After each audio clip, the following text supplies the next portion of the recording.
Hi, today we're going to be talking about the ultimate guide to high school and beyond. So, what we're going to be going over is our agenda, 9th grade, 8th grade, 9th grade, 10th grade, 11th grade, 12th grade, and then summers, study habits, extracurriculars, teacher relationships, your application timeline, college lists, the Common App, writing essays, and scholarships. So, first, here's a little bit about us. Okay, hi. So my name is Siri, and I'm a current senior at Redmond High School. Next year, I'm going to be going to the University of Washington to study computer science. I'm passionate about technology, art, and community service, and I've explored my interest through volunteering at Expressions Arts, DECA, and programs like Google Code Next and MIT BWSI. And overall, in the future, I'm really excited to continue pursuing my passions and serving the community. Hi, I'm Rehet and I'm also a senior at Redmond High School. Next year, I'm going to Carnegie Mellon to study business at the Tepper School of Business. So I'm passionate about business design and entrepreneurship, and I love finding ways to turn creative ideas into real projects that make an impact. Over the past few years, I've built my own small business called Recap Creations and taken leadership roles in organizations like ADECA and Expressions Arts as the president of the council for both of those, and worked on initiatives that combine creativity with community service. So in college, I really hope to continue exploring this intersection between business, art, and creativity, and then obviously technology and AI. I'm Aishani. I'm a senior at Nikola Tesla STEM High School, and I will be going to University of Washington for the next college year to study biology. After spending my first 2 years at Redmond High School, I transferred to Tesla STEM to fully immerse myself in the field, a passion I plan to carry in college as a STEM major. I am particularly fascinated by the intersection of medicine and public policy, and for the past year, I've had the incredible opportunity to shadow at UW Medical Center, which has been a defining experience for my career goals. Parallel to my clinical interests, I'm a researcher for Explore Vision, where I focus on the critical importance of women's health, as well as the Columbia Scientific Enrichment Month, where we presented research for the effects of smokeless tobacco. And I hope to use my background in research and medicine to advocate for better healthcare policies in the future. Okay, so let's get started with what we can be doing year by year. So if you're in 8th grade, you might have heard like a lot of news online, like counselors saying like, oh, you have to start planning for college in like middle school. But just know that that's definitely not true. You don't need to spend too much time stressing about like where you're gonna go, what you want to do in middle school. And instead, in 8th grade, the things that you want to be focusing on are your academics, exploring new things, and forming good study habits. So with academics, you want to start stretching your academic abilities. So when you sign up for your high school classes, keep in mind that it might be a good idea to try to take like an honors course, or at least like one AP if your school is offering it.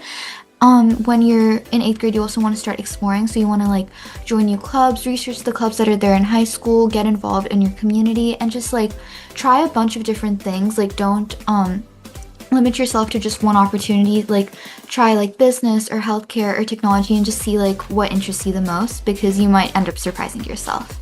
And then finally, you want to continue developing good habits. So this is obviously like studying well for tests, but also you want to understand how to balance like schools and academics with your own like personal health. So you want to start exercising, eating healthy, sleeping well, because if you develop those habits early on, like in middle school, you'll be able to carry that on into high school, and that's going to be so helpful for you. Okay, now you're in freshman year. So now that you're in high school, there are a lot of more opportunities available to you, and it's important that you're able to take advantage of them. So first, with your academics, your classes are going to start getting harder, especially if you took like an honors course or an AP course. So make sure that you're keeping track of your work. These are the grades that are going to go on the final transcript that you send to colleges. So it's really important that you're able to keep up your grades and do your best in classes. Then you want to start exploring a bunch of different clubs. So try out competition clubs. So this will be like DECA, HOSA, FBLA, speech and debate, etc., as well as just like fun clubs for your interests. So sometimes there are like just coding clubs, sometimes there are art clubs, anything that you're interested in your freshman year. Just like try a bunch of different things out, so that as you go on, you have like a lot more opportunities available to you, and you can see what you're most interested in. Then for leadership, you want to find places in your community or in your school where you can show leadership. So this could be like ASB, this could be like in clubs or other local extracurriculars, and this should be a place where you can where you can kind of almost go up a ladder. Like you start off as like maybe just like a member in like a competition club, and then you get on school board, and then you like increase like what positions you're a part of. And then finally, one more thing you want to do in your freshman year is socialize. So don't forget to have so much fun. Freshman year is one of the best years of high school. You're gonna meet so many new people, and you're gonna make so many new friends. So it's really important that you work on your socialization as well. Then in your sophomore year in 10th grade, your classes are going to start ramping up. It's likely that you're probably going to take more honors classes and more APs. So now is a really great time to continue to keep up the good work on your good habits. So sleeping well, eating healthy, exercising, etc. So try to use like habit trackers and like talk to your friends so that you're like holding yourself accountable. And then our advice for this year would be to take challenging courses. So start to optimize for like an AP course workload. Don't take an AP course for the sake of taking an AP course, but take something that you're interested in. Like if you're gonna get into like computer science or some sort of STEM field, maybe it's important that you take like a STEM AP course, etc., something like that. Then you're going to get more involved in your clubs. So pick a couple of clubs that you want to narrow your extracurriculars down to. Don't do like every club that's out there. Just do like 2 or 3 that you think you can focus in on and do really well in and like find leadership positions in. And then in sophomore year, you should also start thinking a little bit more about what you want to do. You don't need to know like for sure what exactly like what major you want to do or what you want to do as a job, but start taking the time to like brainstorm with yourself, with your family, like what kind of career sounds interesting to you, what kind of thing do you want to study to best optimize for your future. And also don't forget to take a look at summer programs and opportunities available for rising juniors, because those will probably close sometime in the spring, and you want to make sure that you've taken a look at what opportunities you have. Okay, so now it's your junior year, 11th grade, and this is the hardest year of high school. So over the course of this year, here's what you want to focus on. First, your academics. This is probably going to be the most challenging part. You need to keep up your grades, and you're probably going to be taking a high AP course or honors workload. And this is also probably where you're going to start taking the SAT or the ACT, so you're going to have to work on prep for that, because this is something that colleges will consider. Here is also where you want to get a better idea of what you want to do. So this is where all of the classes and extracurriculars that you've been a part of will come in. So thinking about all of the clubs you've been a part of, all of the classes you've taken, all of the leadership positions you've held, start asking yourself, like, what are you interested in? What matters to you? Like, as you think about what you want to do as a career or what you want to do later in life, and what exactly do you want to study in college? And these are really broad questions, and they're really hard to answer, and it's like something that you figure out as you go, but it's really good to like continuously like ask yourself that and talk to your family about it so that you can start to narrow down what exactly you're gonna do. And then finally, this is also where you'd want to focus on what you're going to do with your summer in terms of summer programs. So as we mentioned for sophomore year, this is a great time to use your summer to be productive, and you want to apply to summer programs based on the questions that you've been asking yourself, like what you've been interested in. Applications will probably be open from December up to the spring, and even if you can't get a summer program, that's okay. You could like cold email professors to find research opportunities, do a passion project. We'll talk about this later as well.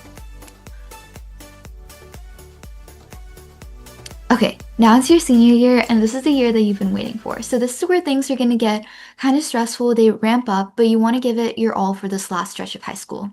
Here, the main things that you're going to focus on are, number one, your college applications. So once you've determined your college list, which we'll be talking about later, you need to be managing your time really well, because you have to use these time management skills like with your trackers, calendars, and schedules, so that you can give yourself deadlines and hold yourself accountable for writing your college essays, because your essays are going to be a pretty time-consuming process. You have to write your personal statement, and then you have supplemental essays, so you're going to have to write it like first draft for that, and then you're going to maybe look over it with either maybe you have a college counselor, either by yourself, maybe you ask like a friend or family member for feedback, and then you're going to have to revise and revise.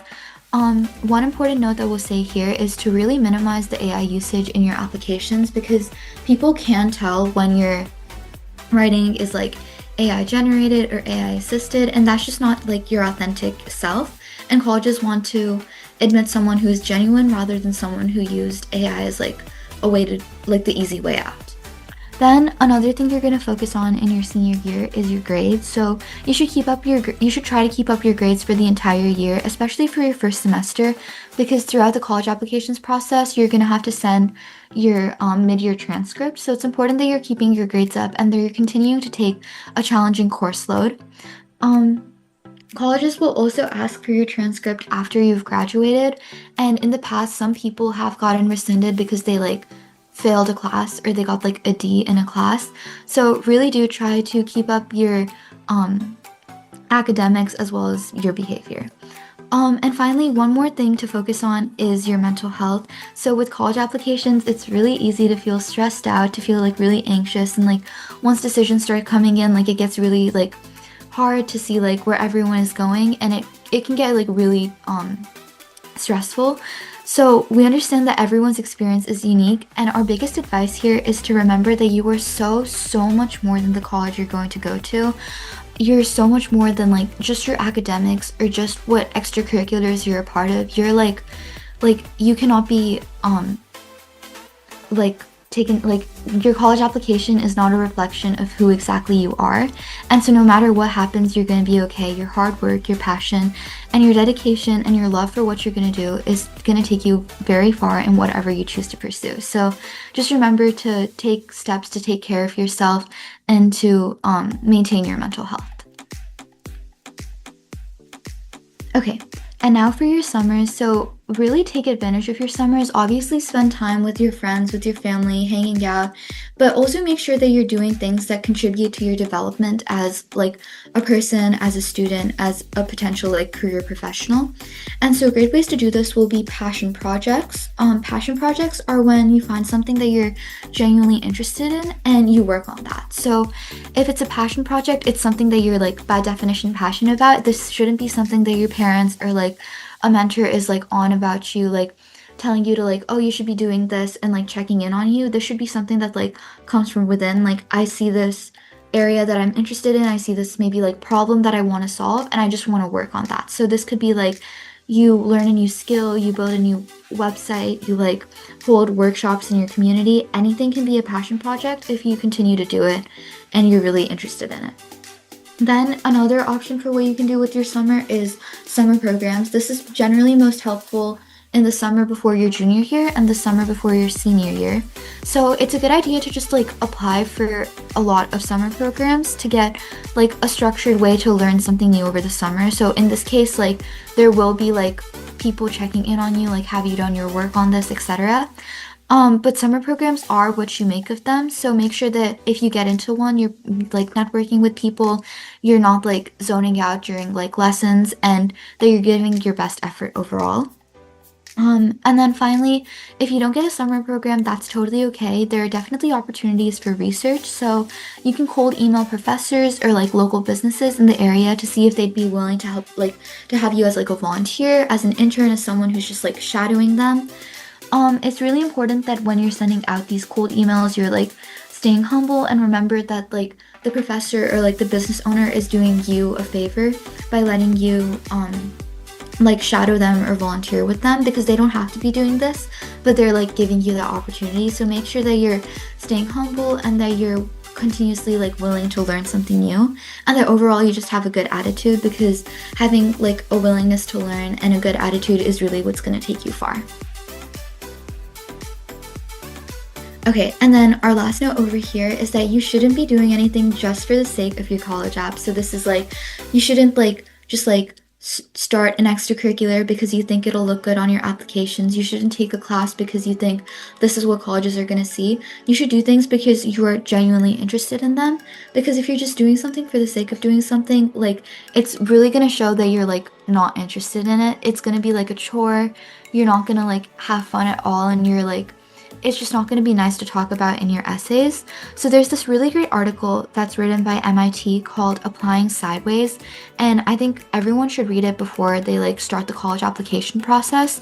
And it basically just talks about that the best way to get into a college that is the best choice for you is to pursue your passions and make the most out of the opportunities that you have available, because if you do what you're interested in and you're genuinely like excited to learn, then success and happiness will automatically follow.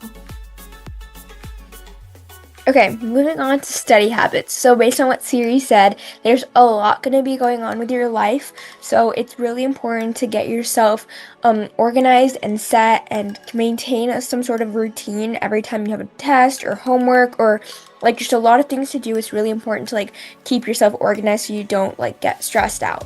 So everyone has a huge like a different approach when it comes to like successfully studying for tests. This could be like active recall, using flashcards. There's so many different options, so I'll just go over a couple like general tips or ideas that you can maybe combine to make a little plan for yourself. So the first thing is to get organized. Use a planner or an app to track your assignments or due dates. This is super important because if you're just writing stuff on your hand, you're gonna forget something. You may not have time to like complete everything, so it's really important to have like an app or a physical planner to track assignments and due dates. And you should also, when it comes to putting things into this planner, break big projects into smaller steps, and then also keep a dedicated study space that's tidy and distraction free. So me personally, I can't study in my room because I get sleepy because my bed's right next to me. So make sure that you have a space that you know that you're going to be successful and productive. Okay, next you have study smarter. So use active recall. So it's like closing the book and remembering ideas instead of just rereading the book. So it's like if you can say everything word for word, you're pretty much like set. Then you have to try the Pomodoro method, which is basically 25 minutes of focusing studying and then a 5-minute break. And you just keep this cycle going until you're done with your work. Then teach the material to someone else or your stuffed animals. So basically, if you can teach the material to someone else, you know the material. That's how it, like the reversible process works. Then you can make flashcards for vocab and formulas and space out reviewing them over days. Don't cram them all into one day. So these are good for subjects like psychology or English or like anything you have very vocab heavy terms to remember. Then you have managing distractions. So put your phone in another room or use an app like Forest or Focus Mode. So one thing about Forest is they plant trees for every hour or every minute that you study. So it's like a really good app, and you're also like supporting the environment, which I think is kind of nice. And then another really important thing is to tell your family when you're going to be studying or preparing, because unconsciously they really want to like talk to you or ask you for help. So it's important that they know that you're going to be like locked in and studying, so they shouldn't like disturb you as much. And then use lo-fi music, white noise, or instrumental music if you don't want to sit in the silence. So this is important to note that don't do this while you're doing a very English heavy subject, because your brain can't process both music and reading at the same time. But if you're doing like math or science or something that has less words, it's totally okay to put some music on in the background. Okay, then before tests, start reviewing 3 or 4 days before. Don't do it the night before. You're not going to be able to learn everything in the night before the test. Start practicing with old tests and instead of just like doing random like review. Take old practice tests, take practice questions. It helps you apply the skills that you've learned actually into what would be on the test. And then sleep. Your brain consolidates memory during sleep. This is super important to get enough sleep. Okay, then you have building good routines. So study at the same time each day. Like this could be right after you get home from school, 6 p.m. Set a dedicated time so that your brain just naturally learns the fact that you are going to be in the productive mode at this time. And then start with the hardest classes first, so that your brain is the most active, it's the most fresh, so it'll be able to process the most information. And then the last thing is review your notes the same day as class, even just 5 minutes. This is not something I like to do, but I know a lot of people love to review their notes just before. But if you think that it's helpful for you, definitely go for it. Okay, now let's go into extracurriculars. There's a lot of different extracurricular options, and I'll just like go through a couple of them fast because Siri already covered them.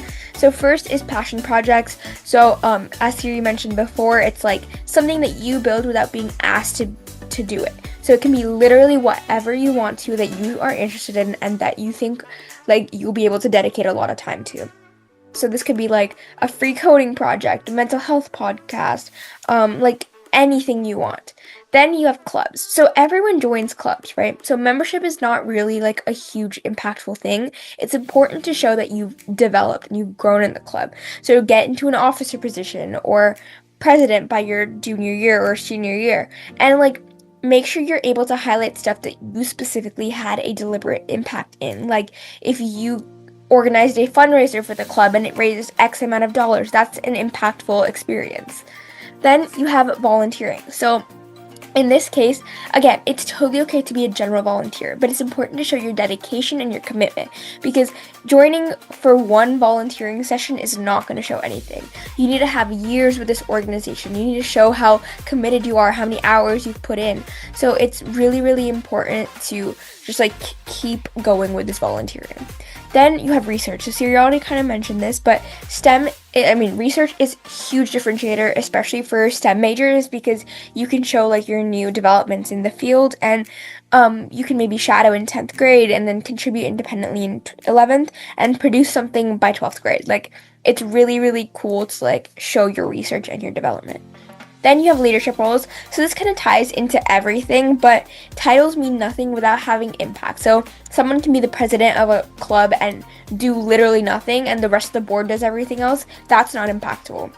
As a president, you need to have a lot of impact. You need to show that you're also still dedicated to this club, even though you're a senior with senioritis. Like the club still needs to be one of your priorities, and just you need to show that with numbers. Then you have internships. So it's kind of hard to get them really early on. So if you're able to get it in your freshman or sophomore year, that's absolutely amazing. But it's really cool if you get it by 11th grade, summer of 11th grade. And again, this should have concrete work. So reach out to small businesses and startups and like work with them for like 2 or 3 months doing like busy work, like cold emailing people, but you can still show like growth with that. You can still show like your success rate with that. So it's important to note that like anything can be considered like impactful as long as you have like evidence to show for it.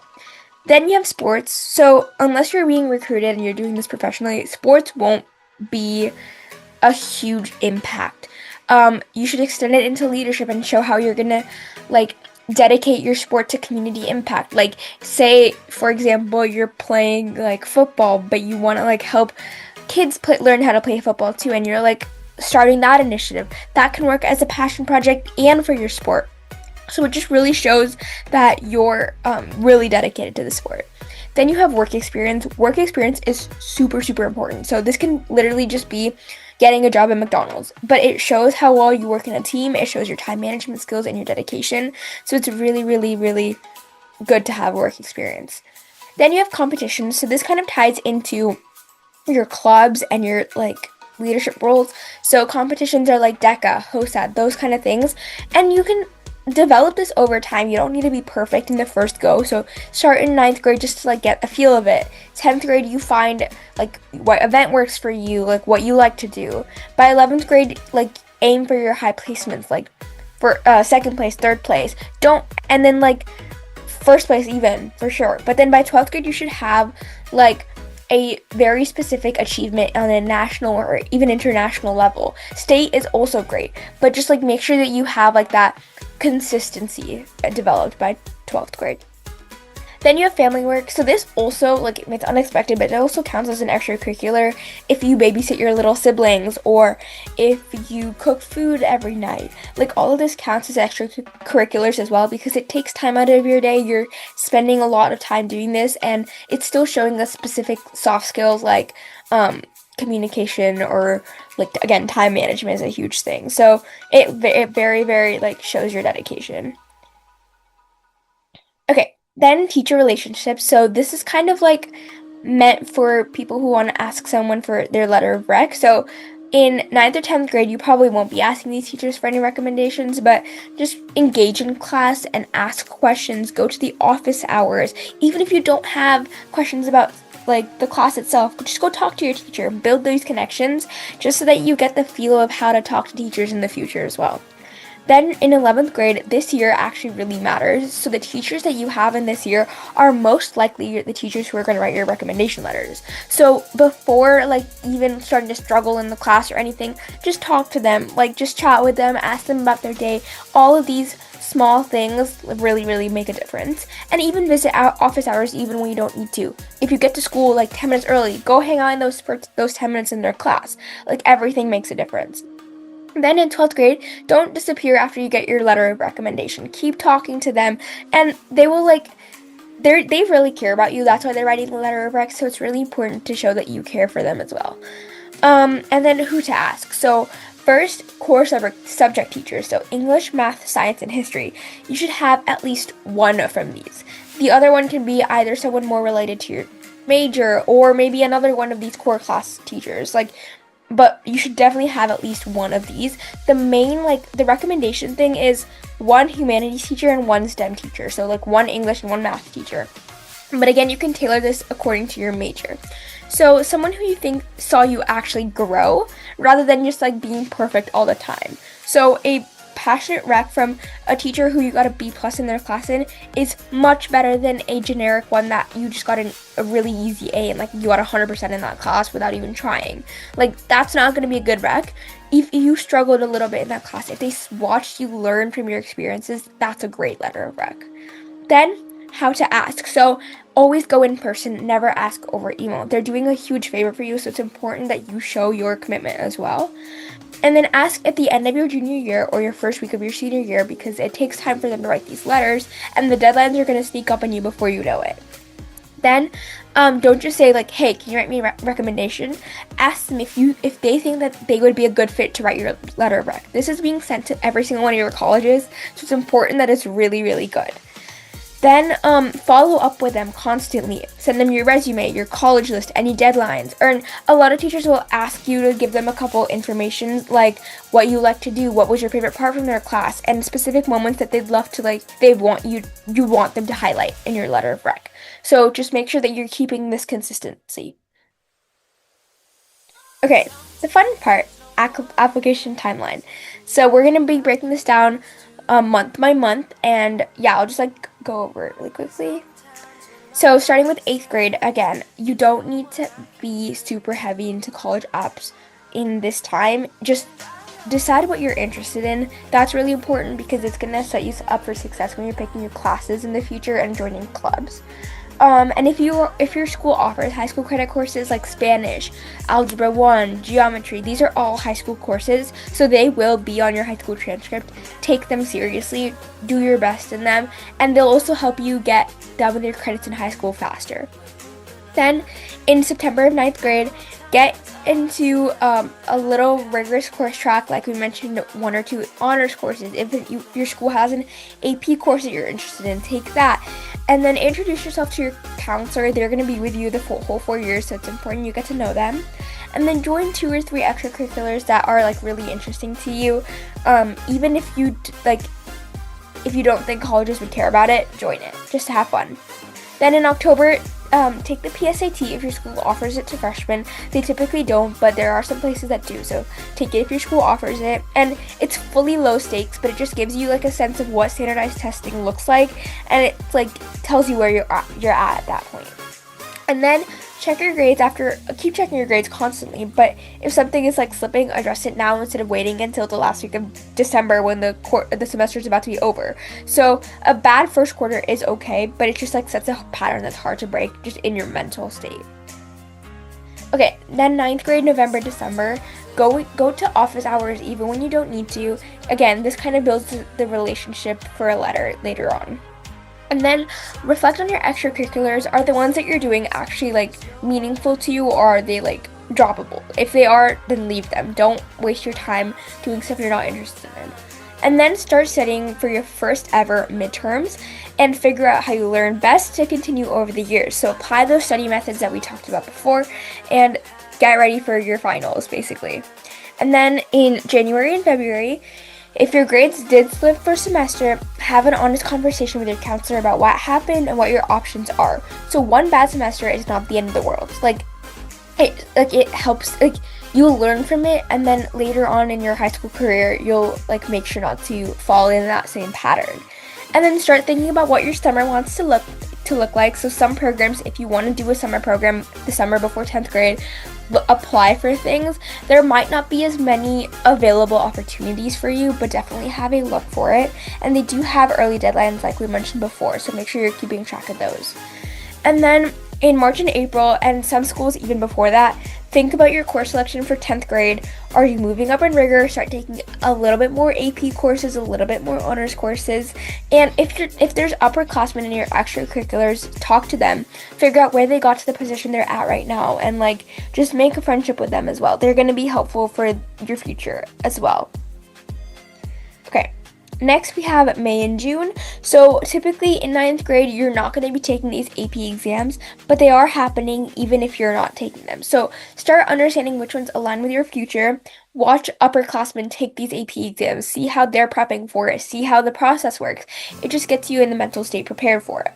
And then wrap up your extracurriculars strong. So make sure you don't fall off or like lose interest in them. And if you do, it's just a sign that it's not meant for you. So then don't bother about it later on, and don't waste your time on that later on.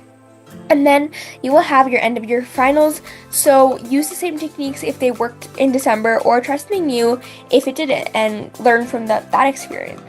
And then summer after 9th grade, the most important thing about this summer is have fun. It's one of your like most free summers of your high school career, so enjoy it. But also get a job, start a passion project, or find a program to do that requires like some sort of commitment. And if you have an interest area, just like read books about it, watch lectures about it, just do some own independent studying as well. It's always great to have that under your belt. And then 10th grade September, like I mentioned before, drop the extracurriculars you just joined to join. Go deeper in the ones you care about. And then again, start taking APs. So 1 through 3 is recommended. And then pick the ones tied to your actual interests, not just the easy ones or ones that you don't care about. So for example, if you're going into like hardcore computer science, you probably don't need to take a history AP course. Take your computer science AP course instead. Take a science AP course instead. Tailor it to that specifically. And then schedule a meeting with your counselor. Ask them about your course trajectory and your high school and beyond plan. This is going to help you plan out your entire next 4 years. So it's really important you have this set. Okay, then 10th grade October, you're probably going to have to take the PSAT. Again, this is not very high stakes. This doesn't mean anything to you. But if you score top range here, if you take it again in junior year, you may qualify for National Merit Scholarship, which carries money and it looks strong on applications. So if you do good on this, make sure you're considering that for next year. And then start thinking about which teachers you connect with and see if you can ask them for letters of rec, whether it's for your summer program, or build more connection with them in junior year as well. Okay, then in November and December, college research should be in like the starting stage. Not serious, but like start thinking about what types of schools like work for you. Like if you want something close to home or far away, a big state school or like a liberal arts college, think about that so that you can tailor your college search later on to specifically these requirements. Then check in on your extracurriculars again, see where you can add more community impact, more leadership, or more personal like touch to it. That's what colleges are like looking for specifically. Then in January and February, think about your summer, again, programs. This is a really important place to apply for summer programs and take 1 or 2. So like a hospital volunteer program, or a summer science research program, and maybe an internship for business, or starting some small business or something. These are all great ways to get involved in your summer. And then have a conversation with your parents about college costs. So FAFSA does not open until your senior year, but like knowing your price range and like what your options are will help shape your college list in the future. Then you have March and April for 10th grade, so you should have a sense now of what teachers you connect with, and just be intentional about the classes you sign up in 11th grade. And then if you're considering competitive summer programs like MIT, Penn, or Johns Hopkins, many of these applications open in January and close by March, so you should be applied to those by then. And then May and June, if you're taking any AP exams as a sophomore, take them very seriously. A strong score demonstrates college level mastery early on, and it will also help you for your credits when you get into college as well. And then, again, keep reflecting on your extracurriculars, keep making sure that it's perfect and fine-tuned to what you are interested in. And then lock in your summer programs if you haven't already. Decide competitive programs and which ones you're going to sign up for. Finalize it, basically. And then the summer after 10th, so again, this should have a clear purpose. If you're doing a project, continue the project. Start doing light college research. Visit a campus near you to get a feel for what you're doing. Or if you're going to the East Coast, maybe stop by. If you're in New York, stop by NYU, stop by Columbia, tour some of those schools, just so that you have an idea of what a college campus actually looks like. Okay, now 11th grade, September. This is literally the worst year of your life, so just be prepared for it. So take the hardest course load you could actually handle. Your junior year GPA carries more weight than any other years on your transcript because at this point, you're taking the most AP courses, you're taking the most honors courses, you know how the system works, so the colleges expect you to, master it, basically. Here's where you should start building relationships with the teachers who will write your letter of recs. So talk to them. Again, just make up a conversation with them. Begin your essay brainstorming even though you're not going to start writing until now. Start noticing what stories might play a big role in your college essays in the future. You don't need to write these down in huge detail, but jot down some bullet points. It'll be helpful in the future. Then take the PSAT in October. So this is the one that counts for national merit. So you want to do really, really good on it because it gets you money and it gets you an honors on your college apps. Then register to take the SAT or ACT in November or December. Give yourself a couple attempts, at least 2 to 3, before you are sure that you're going to get the best score you could possibly get, and actually prep for it in between. Some helpful things are the Big Red Book for the ACT or Princeton Review, I believe, for the SAT. Correct me if I'm wrong. Princeton Review? Is that good for the SAT? Yes. I think, Princeton Review, and I think Barron's also has one, but yeah. Okay, I took the ACT, so I know the Big Red Book for the ACT is really good. Mhm. And then schedule a 30-minute meeting with your counselor. Come prepared with your activity list and GPA. And just be aware of your entire situation and just know how that can impact your things. If it's a family situation, just let them know so that they can help you accordingly as well. And then in November, December, build a loose college list. So aim for 3 to 4 reaches, 4 to 5 targets, and 2 to 3 likelies. You don't need more than these amount of schools, okay? And research what actually makes each school a reach or target based on your GPA and your test scores. Don't just go based off what everyone else is saying on Reddit. Think about what actually applies to you. And then attend virtual info sessions and college fairs. So follow schools that you're interested in on social media. So this is kind of considered demonstrated interest if you sign up for their mailing lists. And not all schools consider this in their decision process, but a lot of schools do. So make sure you're keeping up with this. Okay, January, February of 11th grade. Take the SAT or ACT if you registered for a winter date and prep seriously. Start visiting campuses for schools that you're considering or consider your top schools. And look into selective summer programs. This is a summer that you definitely do have to do a program in or some sort of project in, so it's important to start looking for those early on. Then, in March, April, decide whether you need to retake the SAT or ACT. If your score is not within the range for the schools that you're looking at, register for a summer test date, and then apply for internships, positions, and jobs if you haven't already. And then in March and April, your college list should be narrowed down to a working list of 10 to 12 schools. This is not fully final. It is okay to add schools or remove schools later on in the actual process, but it should be a good sense of what you're going to be applying for later on. In May, June, if you are considering early decisioning anywhere, start thinking about it very, very seriously now. So ED acceptance rates are typically higher at most schools, but it is binding, so you need to be genuinely committed mentally to where you're going to be EDing to, because if you're getting in, you are going there no matter what. And then admitted student days at schools you're considering, visit some of those. If some schools open these events to prospective students and they give you a more honest picture and a more clear picture of what life at that school looks like rather than just a normal campus tour would give you. So consider those as well. Okay, and then summer after 12th. So start a serious draft of your Common App personal statement. Write multiple versions. Let them sit for a week and then come back. You want to take a break from them so you're not constantly staring at the same words over and over again, and stop looking at it from a critical perspective. The best essays are never written in one sitting. Then finalize your college list before September. Have your reaches, targets, and likelies clearly mapped with application deadlines for each school. Okay, those were a lot of years of high school, but now it gets insane. The most important thing here is to not stress yourself, stay calm, and on track in order to successfully apply to college. Okay, so 12th grade, August. Finalize your college list. Have a minimum of 2 likelies, 4 to 5 targets, and 3 to 4 reaches. Polish your Common App activity section. You get 150 characters per activity, so lead with impact and numbers, and not just descriptions of what the activity is. So in this, it's helpful if you don't have to say full sentences. You can also just break it up, but we'll get more into that later on. Keep refining your personal statement. By the end of August, it should be close to final. Okay, then 12th grade, September. This is one of the longest months.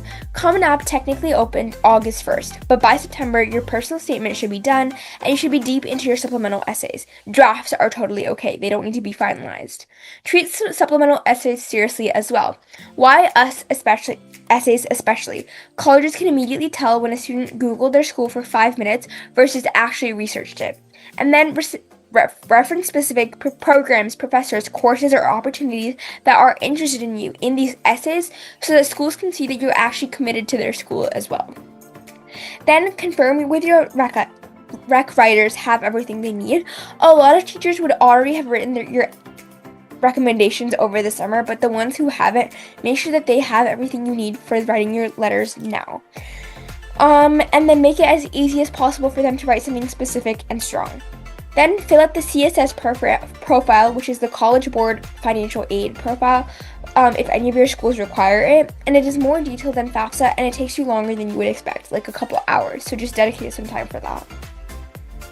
Okay, then in October, your FAFSA opens October 1st, and fill it out that first week. Some financial aid includes state grants, and it's awarded on a first-come, first-served basis, and it runs out really fast. So make sure you're applying immediately.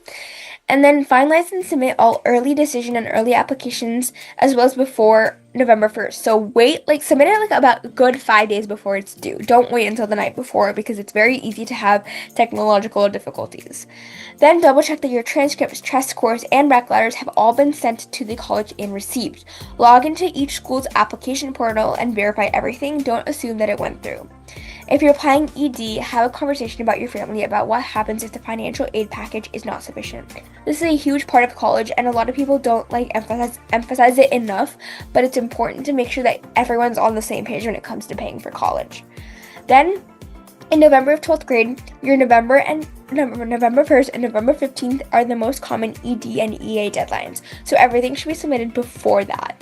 If you submitted ED or EA, don't completely check out for the month of December. Use November to get ahead on your regular decision applications so that December is not overwhelming. Stay on top of any schools that have rolling admissions because some of them review them as they come in and then spots will fill up fast. So if you apply early for those rolling admission schools, you'll be able to get in faster and it'll increase your odds as well. Okay, 12th grade, December. So ED decisions come back mid-December. If you accept, celebrate, commit, and withdraw all your other applications and then focus on your schoolwork. If you're deferred or denied from your ED school, pivot. It's totally okay. Write a letter of continued interest to schools that deferred you. Update your application with anything new since you submitted a new award, leadership role, improved grade, anything. And then have your regular decision applications submitted before December 28th. Do not put yourself in a technical problem on New Year's because they're due to typically January 1st through January 3rd as the typical deadlines. And then request your mid-year reports if your schools require them. Some schools specifically ask for your first semester senior grades in their application portal, so make sure you're updating those as well. Okay, so in January 1st is the most common RD deadline. Everything else should already be submitted and confirmed. Keep your grades up. This is when senioritis or senior slump starts, and colleges absolutely rescind acceptances. Now, when it comes to rescinding stuff, it's not like if you get a B in one class, you're going to be rescinded. It's if you're failing classes, you're going to be rescinded. So just make sure to maintain the academic standing you were in before you applied as well. And follow up with any schools that have not confirmed receipt of all your materials. Make sure you're emailing the admissions office. They're very nice, and they'll answer your questions as soon as possible. So just reach out to them if you have any confusions about the process. Okay, 12th grade February. So some schools release decisions on a rolling basis through February and March. Check these portals regularly. You should also get an email when your decision is available. If you are waitlisted at any school, send in a letter of continued interest within a week and express genuine enthusiasm and include any meaningful updates since your application was submitted the first time. Keep working on financial aid. Some schools have separate scholarship applications with February deadlines that are separate from the general application, and they're applied directly to the school, so look into those as well. Okay, 12th grade March. Most decisions start arriving in March, and some of them release the entire, some schools all drop on the same day, some of them don't. So just make sure you're aware of that. Compare financial aid packages carefully as they arrive. Look at the net price, not the sticker price. So understand what grant money you do not pay back versus loans that you do. If a financial aid package is not enough, you can appeal. Gather any documentation of financial circumstances and write a formal appeal to the financial aid office. Schools expect this, and it works more often than students think. You can also just have a quick call with them if you do a financial aid calculator and you see that the cost that they've provided you is significantly different from the one you're receiving from the school itself. You can call them and use this as proof to show that the price is different, and they will adjust your package accordingly. Okay. 12th grade April. Most decisions are out by April 1st. So attend admitted student days for those of your top choice. These can even be virtual, so it's totally okay. Talk to current students and not just admissions staff so you get an actual student perspective of life at this college. Then don't let anyone rush your decisions. You have an entire month to decide this until May 1st. Use every day of it. Compare your options holistically, not just based on rankings. So where will you thrive academically, socially, and financially? The most prestigious school on your list is not automatically the right answer, and it often isn't at all. Then 12th grade May. May 1st is National Decision Deadline Day. So you commit, send in your deposit, and notify every school you're not attending to. Do this out of respect for students on those wait lists. So even if you've decided before May 1st, do this process before May 1st so that students on waitlists can get their decisions earlier and faster. Then write thank you notes to every teacher and counselor who wrote you a letter of rec. This takes 10 minutes, and it matters a lot more than you think because they took that much time to write you your letter of rec, probably even more time. So showing that you're reciprocating that is really important. And then celebrate. You did 4 years of hard work to get here, so you should be very proud of yourself no matter what the outcome was. Then in 12th grade June, send your final transcript to your college. This is required in most schools, and they can and they will rescind acceptances if your final grades show a significant drop.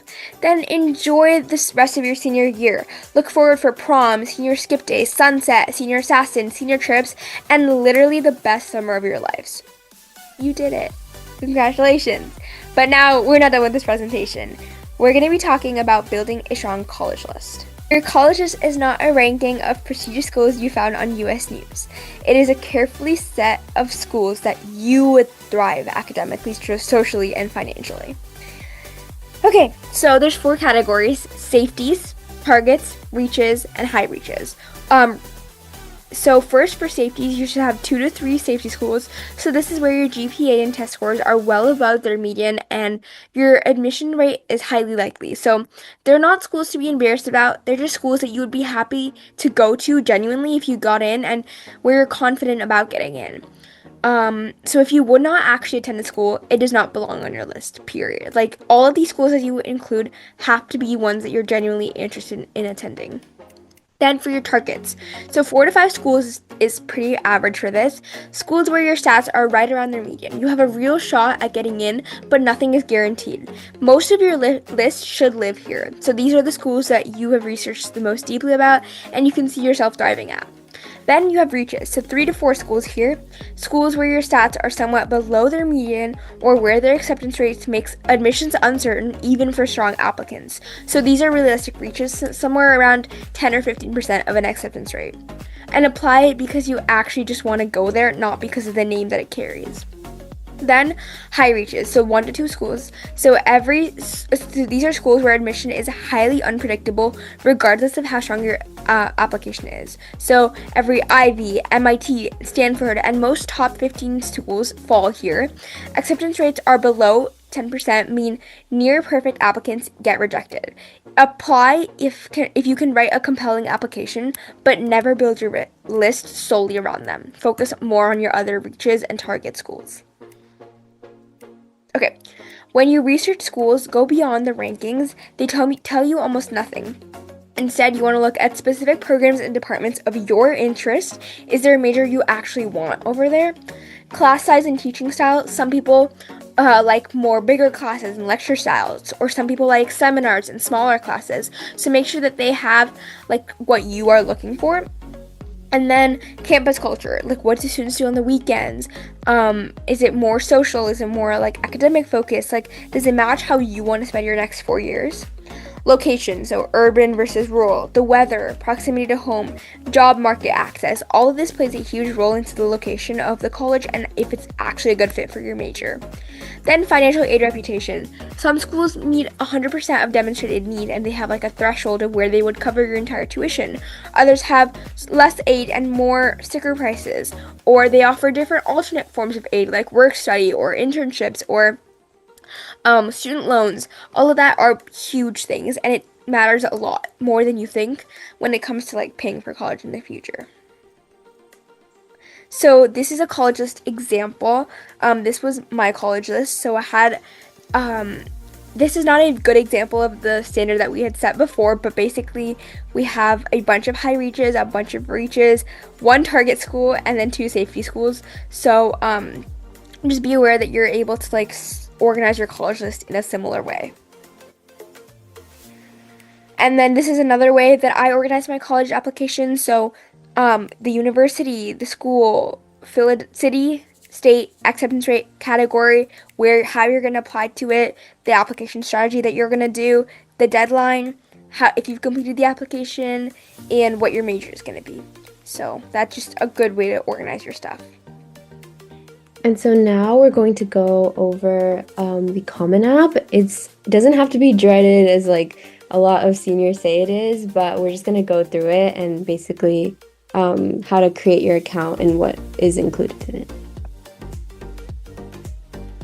So first, it'll ask you for a login. You're gonna say first year student, and I just screen recorded like what it asks on the side. It's basically just like very general information.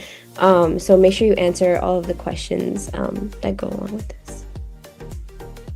So this is like your home page. You can see that there's your main dashboard, and it has these things like profile, family, education. We'll go over all of that in the other slides. And then you have a My Colleges at the bottom, a college search, which also gives you like general information like deadlines, if they have RD or ED1 or ED2 or restrictive early action. And yes, we'll be going over all of this. So this is the profile section. This section is pretty self-explanatory. It'll ask you about personal information, your address, contact details, demographics, language, geography, nationality, and the Common App fee waiver. And then there's also the family section. It's also very self-explanatory. It'll ask information about your parents and siblings. Suppose, does parent 1 have a degree of any kind? Which college, university does your parent go to, your sibling goes to?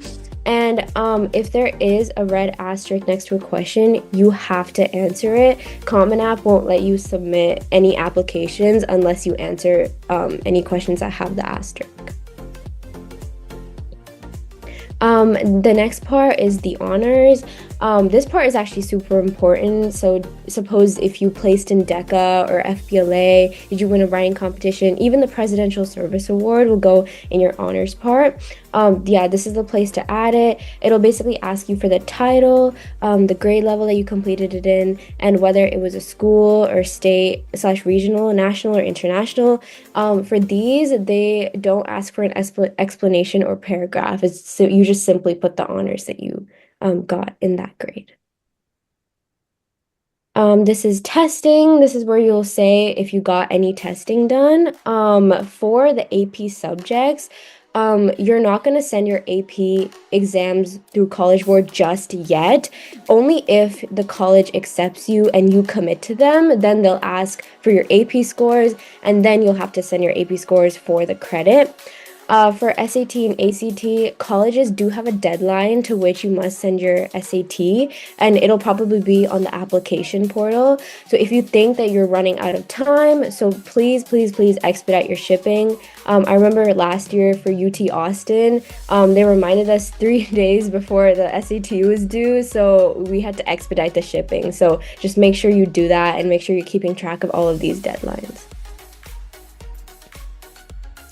This is the activities list. I feel like this part took the most amount of time, and there's a reason.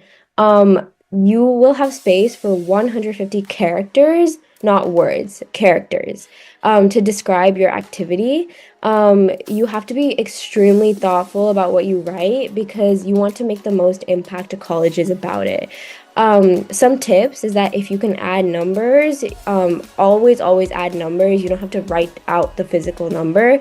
Like for this one, I said the activity type was career oriented, and I was a shadowing student at UW Medicine. So I said that I shadowed a medical transporter while observing care coordination for 5 to 10 patients. I didn't write out 5 to 10 patients, I put in the numbers.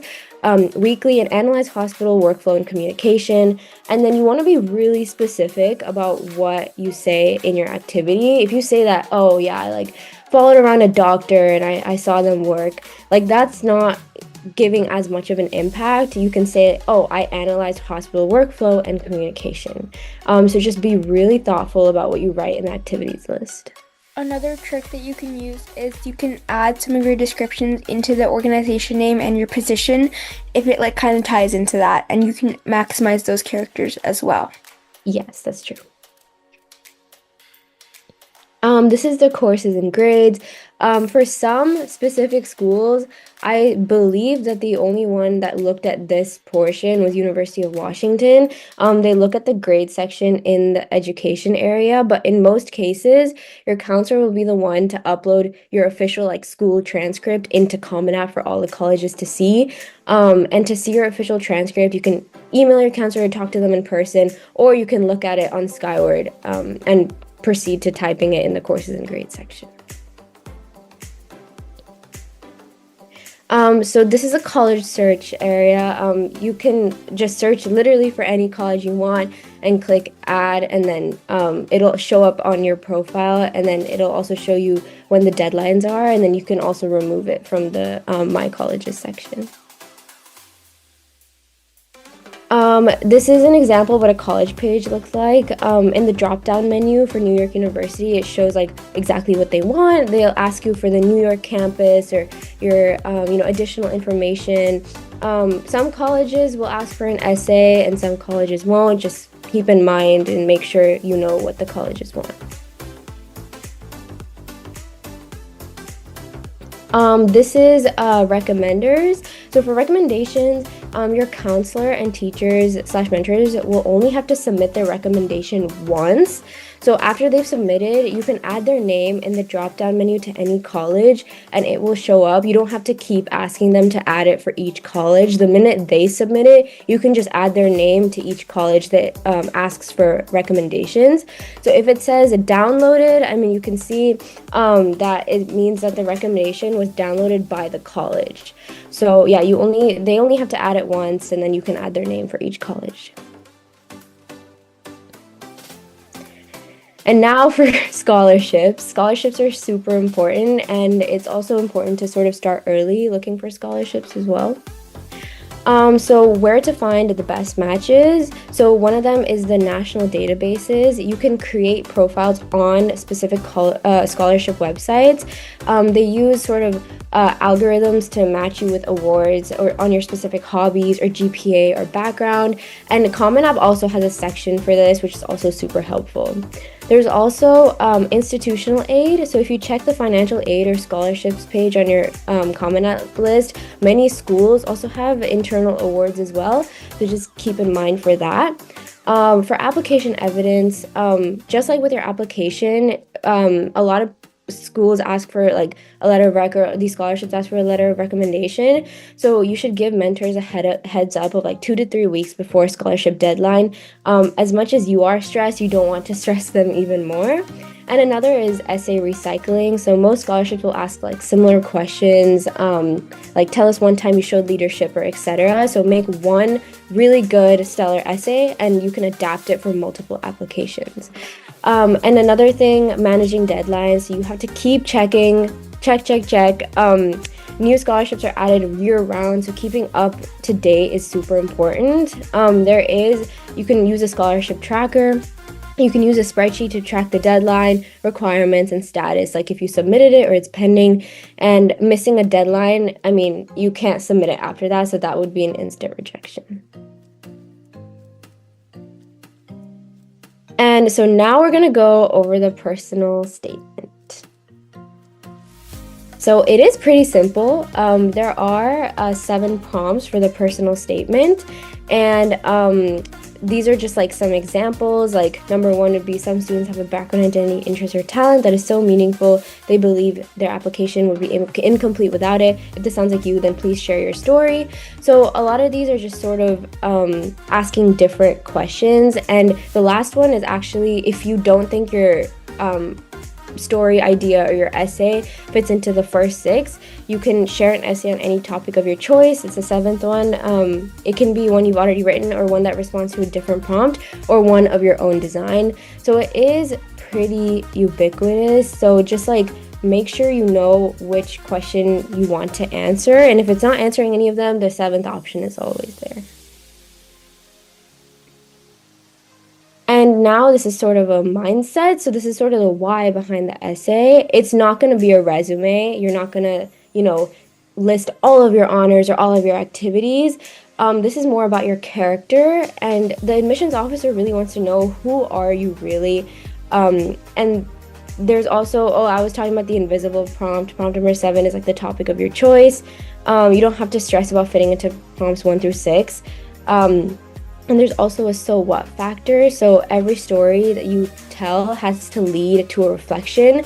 If you write about a soccer game or like any sport or something, the essay isn't about the goal. It's about that moment that changed your perspective on leadership or failure. And also, it's super important, do not compare your essay to other essays. Everyone is a completely different person, going under different circumstances. So don't compare your essay to anybody else. You are your own person. You have your own character, personality. So just keep those things in mind.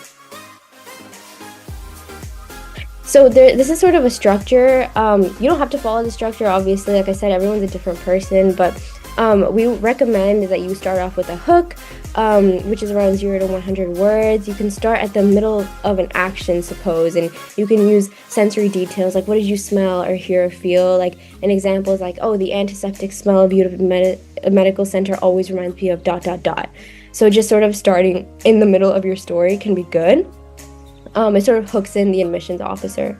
The second is your challenge or journey. We say that this is 100 to 400 words, and this is sort of like the inciting incident. So what happened? What was your internal or external conflict? What were you thinking? And basically show your thought process as you navigated it. And the last one is sort of the transformation, the reflection, which is like 400 to 600 words. This is the most important part. Describe who you are now because of that experience. And you can also link it to your future goals. Like if your interest is in medicine and policy or business, just like make sure you include that in this last transformation. And the personal statement is 650 words. So just be mindful of that limit that you have.